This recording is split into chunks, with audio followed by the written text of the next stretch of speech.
Creamline rookies impress as Cool Smashers crush Capital One in PVL opener. Pinatunayan ng CCS na kahit may bagong muka sa kanilang lineup, hindi pa rin nawawala ang kanilang bagsik matapos nilang dominahin ang Capital One sa kanilang pagbubukas ng kampanya sa PVL on Tour 25-10, 25-21 at 25-10 noong linggo sa Chavit Coliseum sa Vigan.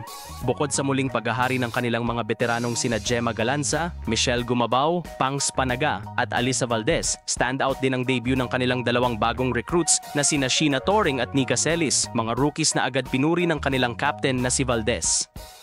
Nakakatuwang makita yung willingness to learn ni Sheena at Nika, ani Valdez. They're both very coachable at galing pa sa mga universidad na may solid sports programs. One of the best qualities yon sa isang baguhang papasok sa champion team. Si Toring, ang 12th overall pick ng PVL Rookie Draft mula sa National University, agad nagparamdam sa kanyang pro debut matapos magtala ng 5 points kabilang ang 2 aces sa loob lamang ng dalawang set. Sa kabila ng kanyang solid UAAP background, ipinakita niya ang kababaang loob at work ethic na hinahangaan ng kanyang bagong kapitana.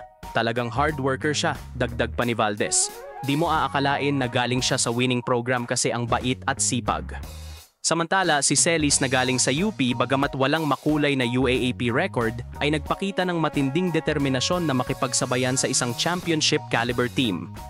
Si Nika palaging receptive sa feedback, laging bukas sa corrections. Kaya excited ako sa magiging development niya dito, ani Valdez.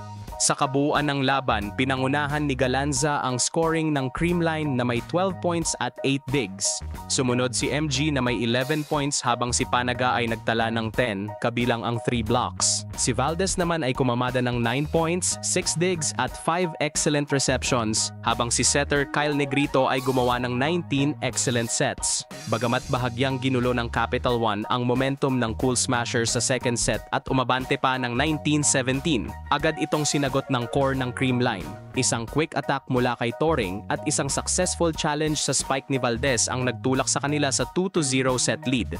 Mula roon ay hindi na nila binitiwan ang kontrol. 3 sunod-sunod na puntos mula kay Galanza, sinundan ng ace ni Negrito at block ni Bernardo, ang nagtulak sa Creamline sa 27 lead sa third set tungo sa isang dominanteng panalo.